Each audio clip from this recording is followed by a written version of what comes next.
নমস্কার বন্ধুরা, আজকে যে দুটো টপিক নিয়ে আমি আলোচনা করতে যাচ্ছি, একটি টপিক হচ্ছে ইউরিক অ্যাসিড, যেটা আমাদের সবার ক্ষেত্রেই খুবই ইম্পর্টেন্ট বিষয়, এবং দ্বিতীয় টপিক হচ্ছে হার্ট মাসেল। তা প্রথম টপিকটা যেটা আলোচনা করব সেটা হচ্ছে ইউরিক অ্যাসিড নিয়ে। যে আমাদের চারপাশে আমরা দেখি প্রায়শই মানুষ ইউরিক অ্যাসিডের সমস্যায় ভোগে এবং তাদের হাঁটুতে, কনুইতে, গাঁটে ব্যথা হয়, যেটাকে গেঁটে বাত বলা হয়। তা আজকে জানবো যে এই ইউরিক অ্যাসিডটা কীভাবে আমাদের এইরকম ধরনের সিচুয়েশান তৈরি করে যাতে আমরা ডাক্তারের কাছে যেতে বাধ্য হই। তারপর ইউরিক অ্যাসিডটা জানতে গেলে সবার ক্ষেত্রেই কম বেশি আমাদের রক্তে একটা নির্দিষ্ট পরিমাণ ইউরিক অ্যাসিড থাকে, 25 থেকে 45 mg/dl রক্ত বা ডিএল ব্লাড। এইবার দেখতে হবে যে ইউরিক অ্যাসিডটা কোথা থেকে আসে। ইউরিক অ্যাসিড সম্পর্কে জানতে গেলে আমাদের দুটো বিষয় জানতে হবে, যে how it's produce in our body and how it is deducted from our body. তা প্রথমে জানতে হবে যে ইউরিক অ্যাসিডটা সাধারণত জেনারেট হয় পিউরিন থেকে। তাহলে তারপরেই প্রশ্ন আসবে, হোয়াট ইজ পিউরিন? পিউরিন কী? তা পিউরিনটা জানতে গেলে আমাদের প্রথমে জানতে হবে আমরা যে সমস্ত খাবার খাই তার মধ্যে মেন থাকে কার্বোহাইড্রেট, প্রোটিন, ফ্যাট। এর মধ্যে প্রোটিনের মধ্যে রয়েছে কিছু অ্যানিম্যাল প্রোটিন আর কিছু হচ্ছে প্ল্যান্ট প্রোটিন। এবার অ্যানিম্যাল প্রোটিনের মধ্যে একটা কন্টেন্ট থাকে, যেগুলো প্রোটিনের মধ্যেই তো নিউক্লিক অ্যাসিড থাকবে, ডিএনএ থাকবে। তা পিউরিনটা আসে কোথা থেকে? সাধারণত আমাদের মধ্যে যে শরীরে আমরা যে প্রোটিনটা খাই, সেই প্রোটিনটার যে নিউক্লিক অ্যাসিড থাকে সেটা অ্যাকচুয়ালি কি ডিএনএ বা আরএনএ। এই ডিএনএ বা আরএনএর বিপাকের ফলেই ইউরিক অ্যাসিডটা জেনারেট হয়। কী করে হয় সেটা আমি আপনাদেরকে বলছি। সেটা হচ্ছে ডিএনএ মানে হচ্ছে গিয়ে ডিঅক্সিরাইবো নিউক্লিক অ্যাসিড, আরএনএ মানে হচ্ছে রাইবো নিউক্লিক অ্যাসিড। তা ডিএনএটাকে যদি আমরা দেখি তাহলে ডিএনএর এককটা কি? নিউক্লিওটাইড। নিউক্লিওটাইডটা দুটো অংশ নিয়ে গঠিত, একটা হচ্ছে নিউক্লিওসাইড আর ফসফরিক অ্যাসিড। নিউক্লিওসাইডের মধ্যে কি থাকে? পেন্টোজ সুগার মানে 5 কার্বনযুক্ত শর্করা, আর হচ্ছে নাইট্রোজেন বেস। নাইট্রোজেন বেসটা দুটো টাইপের হয়, একটা হচ্ছে পিউরিন বেস আর একটা হচ্ছে পিরিমিডিন বেস। পিউরিন বেস ডিএনএর ক্ষেত্রে হচ্ছে অ্যাডেনিন, গুয়ানিন, আর পিরিমিডিন হচ্ছে গিয়ে সাইটোসিন, থায়ামিন। আরএনএ হলে থায়ামিনের পরিবর্তে ইউরাসিল থাকে। এটা হচ্ছে নর্মালি একটা ডিএনএ বা নিউক্লিওটাইডের একটা স্ট্রাকচার আমি বললাম, যেখান থেকে পিউরিনটা আসে। তাহলে পিউরিন হচ্ছে একটা নাইট্রোজেন বেস। তাহলে পিউরিনটা আসছে কোত্থেকে? না ডিএনএ থেকে। ডিএনএটা আছে কোনো নিউক্লিক অ্যাসিড, এটাকে আমরা ডিএনএ বলছি, এবং নিউক্লিক অ্যাসিডটা আছে কোথা থেকে? প্রোটিন থেকে। এই প্রোটিন ডাইজেশনের ফলেই পিউরিনটা আসে, এবং ডিএনএজ যে কোনো এনজাইমের ক্ষেত্রে ডিএনএজ, আরএনএস, এরা কী করে ডিএনএ এবং আরএনএটাকে বিপাক ঘটায়। এবার প্রশ্ন হচ্ছে তাহলে ডিএনএটা আসছে, ডিএনএটা বিপাকটা হচ্ছে কী করে? আমরা যে অ্যানিম্যাল প্রোটিনগুলো খাই, যেমন ধরুন রেড মিট মানে হচ্ছে মাটন বা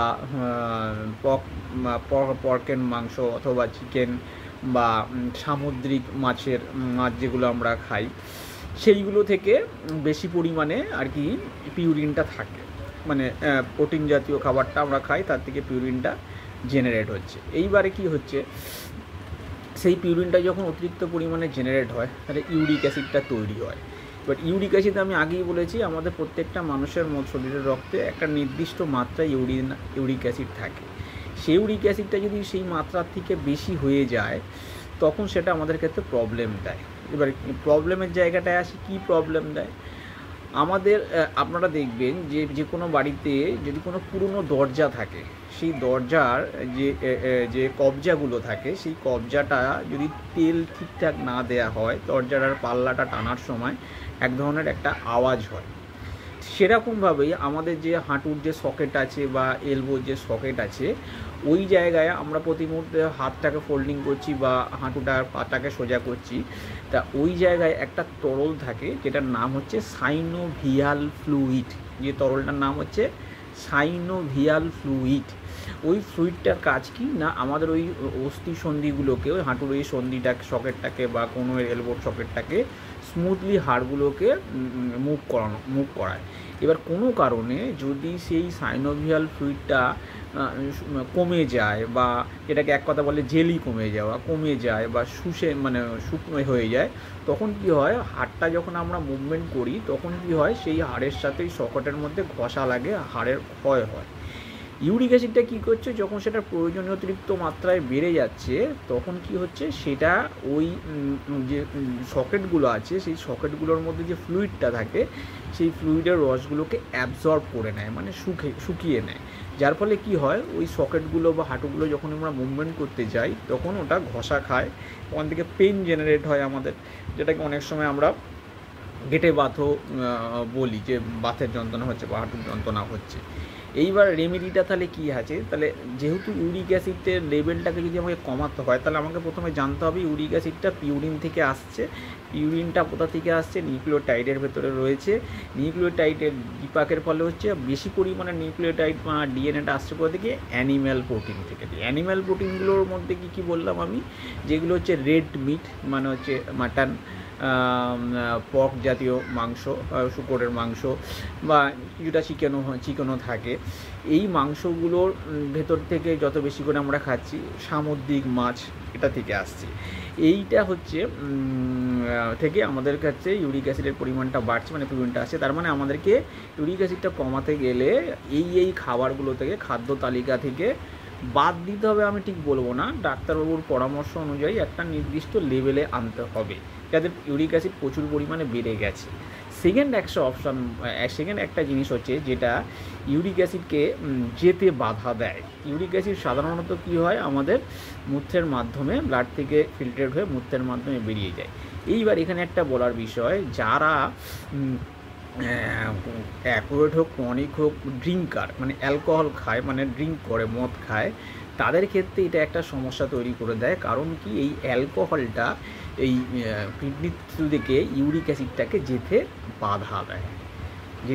তার মানে কী হচ্ছে, একদিক থেকে আমরা প্রচুর পরিমাণে হাই প্রোটিন খাচ্ছি, মানে সামুদ্রিক মাছ খাচ্ছি, রেড মিট খাচ্ছি, সেটা আমাদের ইউরিক অ্যাসিডের পরিমাণকে বাড়িয়ে দিচ্ছে। অন্যদিকে আমরা অ্যালকোহলও খাচ্ছি, যেটা আবার কি, ইউরিন থেকে ব্লাড থেকে ইউরিক অ্যাসিডটাকে ইউরিনের থ্রু দিয়ে পাস করাতে বাধা দিচ্ছে।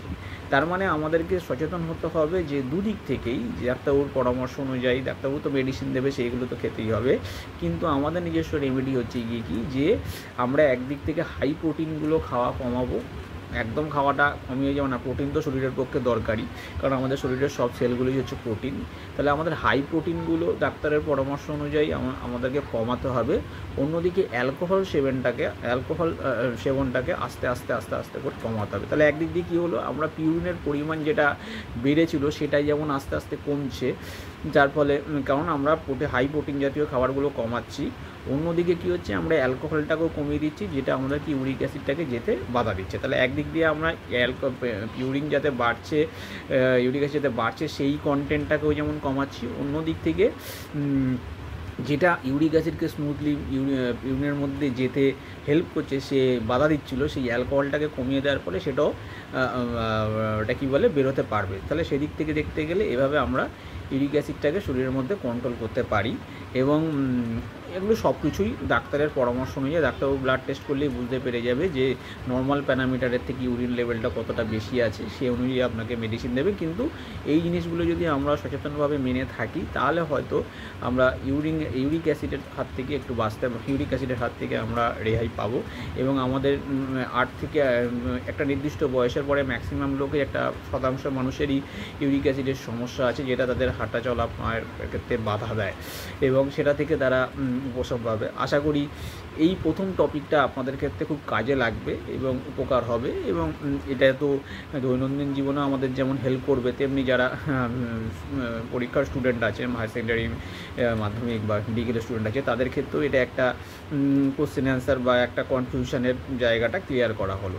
এইবার যে দ্বিতীয় টপিকটায় আসছি, সেটা হচ্ছে গিয়ে কার্ডিয়াক মাসেল, মানে হচ্ছে হার্ট মাসেল।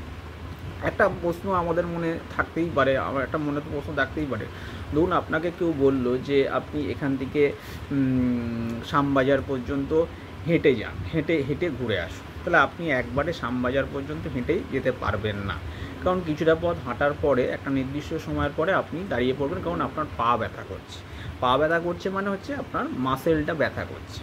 এখন প্রশ্ন হচ্ছে, তাহলে দেখুন আপনি যেখানেই থাকেন, আপনি ধরুন রথতলা থেকে শ্যামবাজার পর্যন্ত যাচ্ছেন, একটা নির্দিষ্ট দূরত্ব অতিক্রম করার পরেই আপনার পাটা ব্যথা করা শুরু করবে।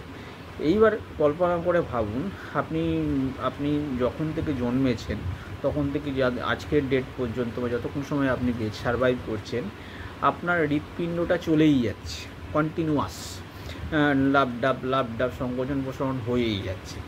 হৃৎপিণ্ড তো কখনো ক্লান্ত হয় না। হ্যাঁ, আমরা ক্লান্ত হয়ে পড়ি, হাঁটা চলার ক্ষেত্রে ক্লান্ত হয়ে পড়ি বা রেস্ট নিই আমরা, সেটাই। তাহলে এই জিনিসটা একটা কোশ্চেনের জন্ম দেয় যে সবাই ক্লান্ত হয়ে যাচ্ছে, আমরা ঘুমাচ্ছি, আমাদের ব্রেন হচ্ছে, কিন্তু আমরা হৃৎপিণ্ডটা কিন্তু ক্লান্ত হচ্ছে না। হৃৎপিণ্ড যদি ক্লান্ত হয়ে যায়, হার্ট যদি স্টপ হয়ে যায়, তো সব কিছুই স্টপ হয়ে যায়। তাহলে এই একটা প্রশ্ন, এটা 11-12 ক্ষেত্রে মেডিকেলে অথবা কিছু অংশ 9-10 ক্ষেত্রেও কাজে লাগে। সে প্রশ্নটা হচ্ছে, তাহলে আমরা হাঁটছি 1-2-5 কিলোমিটার হেঁটেই, মানে 1 ঘন্টা হাঁটার পরে আমরা ক্লান্ত হয়ে যাই, আমরা বিশ্রাম নিই, কিন্তু জন্মানোর পর থেকে মৃত্যু পর্যন্ত 60-70 বছর ধরে হৃৎপিণ্ডটা চলেই যাচ্ছে, সেটা কিন্তু ক্লান্ত হচ্ছে না। তা সেটার কারণটা কী, সেটা নিয়ে একটু আলোচনা করা যাক। সেটা হচ্ছে, সেটা জানতে গেলে আমাকে জানতে হবে যে আমাদেরকে জানতে হবে সে আমাদের শরীরের মধ্যে যতগুলো মাসেল আছে, সেই মাসেলগুলো 3টে ক্যাটাগরিতে আছে। একটা হচ্ছে ভলেন্টারি মাসেল, একটা হচ্ছে নন ভলেন্টারি মাসেল, আর একটা হচ্ছে কার্ডিয়াক মাসেল। তা ভলেন্টারি মাসেল মানে হচ্ছে গিয়ে ঐচ্ছিক পেশি, যেটাকে বাংলায় বলি। নন ভলেন্টারি বলে হচ্ছে গিয়ে অনৈচ্ছিক পেশি। আর কার্ডিয়াক মাসেল মানে হচ্ছে হৃৎপেশি। তা 3 ধরনের পেশি, 3 ধরনের ক্যারেক্টার রয়েছে। ঐচ্ছিক পেশি মানে আমরা নিজের ইচ্ছা মতো সংকোচন প্রসারণ করতে পারি, যেমন বাইসেপ, ট্রাইসেপ। অনৈচ্ছিক পেশি মানে আমাদের শরীরের মধ্যে যে অর্গ্যানগুলো রয়েছে, যেমন স্টমাক, লিভার, এর ভেতরে যে পেশিগুলো রয়েছে, that is non voluntary muscle বা অনৈচ্ছিক পেশি। মানে এইগুলোর কার্যকারিতাকে আমরা নিয়ন্ত্রণ করতে পারি। আমি একটা এক্সাম্পল দিয়ে বলছি। আমরা যখন খাবারটা খাই, খাবারটা খাওয়ার পরে খাবারটা যখন আমরা গিলে ফেলি, সেই খাবারটা যখন স্টমাকে চলে যায়, পাকস্থলীতে চলে যায়, পাকস্থলীর মধ্যে 5টা কোষ থাকে: পেপটিক কোষ, অক্সেন্টিক কোষ, জি কোষ, মিউকোসা কোষ, আর্জেন্টাপিন কোষ। সেটার নিয়ে একদিন আলাদা ভিডিও করব পাকস্থলী নিয়ে। সেই কোষের মধ্যে সেই খাবারটা ডাইজেস্ট হচ্ছে, সেই পেশিগুলো, সেই বিভিন্ন পেশি থেকে বিভিন্ন রকম জুস বেরোচ্ছে, সেই পেশিগুলো কীভাবে সংকোচন প্রসারণ করছে বা তারপর খাবারটা কাজ করছে, সেটা কি আমাদের কন্ট্রোলে থাকে? না, থাকে না। তার মানে ওর ভেতরে যে অর্গ্যানগুলো, আমাদের শরীরের ভেতরে যে অর্গ্যানগুলো রয়েছে, সেই অর্গ্যানগুলোর মধ্যে কোন পেশিগুলোর কার্যকারিতা আমাদের হাতের ওপর নেই। That's why they are consider as a non voluntary muscle. এবার ঐচ্ছিক পেশিটার ব্যাপারটা হচ্ছে কি, যে পেশিটাকে আমরা সংকোচন প্রসারণ করতে পারি ইচ্ছা অনুযায়ী, যেমন বাইসেপ, ট্রাইসেপ, এগুলো আমরা যেমন ব্যায়াম করি, এগুলো আমাদের ইচ্ছাধীন। এইবারে চলে আসছি হৃৎপিণ্ড। হৃৎপিণ্ড যে পেশিটা দিয়ে তৈরি হয়, সেই পেশিটার নাম হচ্ছে হৃৎপেশি বা কার্ডিয়াক মাসেল। এই কার্ডিয়াক মাসেলের ক্যারেক্টার আমাদের শরীরের ভলেন্টারি, নন ভলেন্টারি সব পেশি থেকে টোটালটাই আলাদা। ভগবান এই পেশিটা একটা স্পেশালভাবে বানিয়েছেন, যাতে এটা হার্টের জন্যই বানিয়েছেন। তাহলে আমার প্রশ্নটা ছিল যে আমরা হাঁটাচলা করার পরে একটা নির্দিষ্ট সময় পরে ক্লান্ত হয়ে যায়, কিন্তু হার্টটা ক্লান্ত হচ্ছে না। তাহলে ক্লান্ত হয়ে যাচ্ছে মানে আমাদের পা ব্যথা করছে। পায়ের মধ্যে যে পা ব্যথা করছে মানে পায়ের পেশিটা ক্লান্ত হচ্ছে। তা পায়ের পেশিটা কী পেশি? পায়ের যে আমাদের কাপ মাসেল আছে, ঐচ্ছিক পেশি। এবার কি হয়, একটা নির্দিষ্ট সময় যাওয়ার পরে কি হয়, ওই সব পেশির মধ্যে, পায়ের কাপ মাসেলের মধ্যে ল্যাকটিক অ্যাসিড ফার্মেন্টেশন হয়, মানে সন্ধান হয়, মানে ওখানে অ্যালকোহল জমা হয়, তেল অ্যালকোহল জমা হয়। সাধারণত দেখবেন কিছুটা হেঁটে আসার পরে যদি পাটা ব্যথা করে, আমরা বাড়ির কাউকে বলি যে পাটা যদি একটু টিপে দাও তাহলে খুব ভালো হয়, পাটা একটু টিপে দাও বা একটু ম্যাসেজ করে দাও। তা টিপিয়ে দিলে বা ম্যাসেজ করে দিলে মানে কি, ওইখানে হাত দিয়ে যে আমরা এটা ডলে দিলাম, তার মানে ওখানকার যে ল্যাকটিক অ্যাসিড ফার্মেন্টেশনটা হয়েছিল, সেই অ্যাসিডটাকে আমরা ম্যাসেজ করার মাধ্যমে সেখান থেকে রিমুভ করে দিলাম, তারপরে আমরা রিল্যাক্স হলাম। বাট হৃৎপেশির ক্ষেত্রে কী হবে, হৃৎপেশিটা এমন একটা ক্যারেক্টার দিয়ে, তাহলে আপনি বলতে পারেন হৃৎপেশিকে তাহলে এতদিন ধরে হাঁটছে, হৃৎপেশির মধ্যে কি সন্ধান হচ্ছে না? অবশ্যই হচ্ছে, কিন্তু হৃৎপেশির স্পেশাল 3টে ক্যারেক্টার আছে, যেটা অন্য কোনো পেশির ক্যারেক্টার, সেই ক্যারেক্টার নেই। কি? 1 নম্বর ক্যারেক্টার হচ্ছে হৃৎপেশি হচ্ছে দীর্ঘতম নিঃসারকাল দশার অধিকারী। তাহলে পরের কোশ্চেন আসবে, হোয়াট ইজ নিঃসারকাল দশা? নিঃসারকাল দশা মানে হচ্ছে একটা পেশিকে প্রথমবার উদ্দীপনা প্রয়োগ করার পর একটা নির্দিষ্ট সময় অতিক্রম হওয়া সত্ত্বেও দ্বিতীয় উদ্দীপনা প্রয়োগ করলেও যদি তার মধ্যে কোনো চেঞ্জেস না আছে, তাহলে সেইটুকু পিরিয়ডটাকে বলা হচ্ছে নিঃসারকাল। কি বললাম? একটা পেশিকে একটা নির্দিষ্ট উদ্দীপনা প্রয়োগ করার পর একটা নির্দিষ্ট সময় অন্তর সেটাকে দ্বিতীয় উদ্দীপনা প্রয়োগ করা সত্ত্বেও যদি তার মধ্যে কোনো চেঞ্জেস না আসে, সেই সময়টাকে বলা হয় নিঃসারকাল দশা ফেজ। তাহলে হৃৎপেশি হচ্ছে দীর্ঘতম নিঃসারকাল দশার অধিকারী। এটা 1 নম্বর পয়েন্ট, যেটা হেল্প করে। দ্বিতীয় হচ্ছে হৃৎপেশিতে মায়োগ্লোবিনের পরিমাণ অনেক বেশি। মায়োগ্লোবিনের পরিমাণ অনেক বেশি মানে সেই মায়োগ্লোবিন কী করে? পেশিতে অক্সিজেন ধারণ করার ক্ষমতাটাকে বাড়িয়ে দেয়, মানে সেই পেশি প্রচুর পরিমাণ অক্সিজেন ধারণ করতে পারবে। এবং তৃতীয় পয়েন্টটা হচ্ছে গিয়ে হৃৎপেশিতে সাধারণত সন্ধান হয় না, অ্যাসিটাইল অ্যালকোহল উৎপন্ন হয় না, যদিও কিছুটা উৎপন্ন হয় সেটা হৃৎপেশি অ্যাবজর্ব করে নেয়। এই তিনটে ক্যারেক্টার হৃৎপেশিকে দেহের অন্যান্য ঐচ্ছিক বা অনৈচ্ছিক পেশিগুলো থেকে ক্যারেক্টার থেকে আলাদা করেছে। দ্যাটস ওয়াই হৃৎপেশি কখনো ক্লান্ত হয় না, কারণ হৃৎপেশি ক্লান্ত হয়ে যাওয়া মানে হৃৎপেশি ক্লান্ত হয়ে গেলে হার্ট ক্লান্ত হয়ে যাচ্ছে। একটা নির্দিষ্ট সময় বলে হার্টটা ক্লান্ত যদি বিশ্রাম নিষ্ঠ হবে তাহলে তো মানুষটা মারাই গেল। তাহলে হৃৎপেশির তিনটে ক্যারেক্টার, একটা হচ্ছে কি দীর্ঘতম নিঃসারকাল দশার অধিকারী হয়, দ্বিতীয় হচ্ছে হৃৎপেশিতে মায়োগ্লোবিনের পরিমাণ বেশি থাকার জন্য এর অক্সিজেন ধারণ ক্ষমতা অন্যান্য পেশির থেকে বেশি, এবং তৃতীয় হচ্ছে হৃৎপেশিতে কখনো সন্ধান হয় না অ্যালকোহল উৎপন্ন হয় না, যদি উৎপন্ন হয় সেটা সঙ্গে সঙ্গে হৃৎপেশি অ্যাবজর্ব করে নেয়। তো আশা করি এবার বুঝতে পেরেছেন যে কেন আমাদের জন্মের পর থেকেও আমরা এতদিন পর্যন্ত হৃৎপেশি বিনা ক্লান্ত হয়ে স্পন্দিত হয়ে যাচ্ছে। আর ইউরিক অ্যাসিডের ব্যাপারটা তো আপনাদেরকে বলে দিলাম। আশা করি আজকের এই দুটো টপিক আপনাদের প্রত্যেকের খুব কাজে লাগবে এবং খুব গুরুত্বপূর্ণ ভিডিও এটা, বিশেষ করে স্টুডেন্টদের জন্যে এবং সব বয়সী মানুষের জন্যে। ইউরিক অ্যাসিডের সমস্যাটা যেহেতু এখনকার দিনে ম্যাক্সিমাম মানুষের ক্ষেত্রেই দেখা যায়, তাই তাদের ক্ষেত্রে এই ভিডিওটা খুবই উপকারী হবে আশা করি। আর দ্বিতীয় কথা হচ্ছে যেটা হৃৎপেশি নিয়ে আলোচনা করলাম, সেটা 11-12 বা মেডিকেলের স্টুডেন্টদের জন্যেও খুব উপকারী একটা ইনফরমেশান দিলাম। আশা করি ভিডিওটা ভালো লেগেছে, আপনাদের টপিক দুটো ভালো লেগেছে। যদি ভালো লেগে থাকে তো দয়া করে আমার চ্যানেলটা সাবস্ক্রাইব করবেন এবং লাইক কমেন্ট করে শেয়ার করবেন। আশা করি এরপরেও আমি আরও ভালো ভালো ভিডিও দেবো, টপিকের ভিডিও দেবো, সেটার জন্যে একটু সময় চেয়ে নিচ্ছি। অসংখ্য ধন্যবাদ আপনাদের।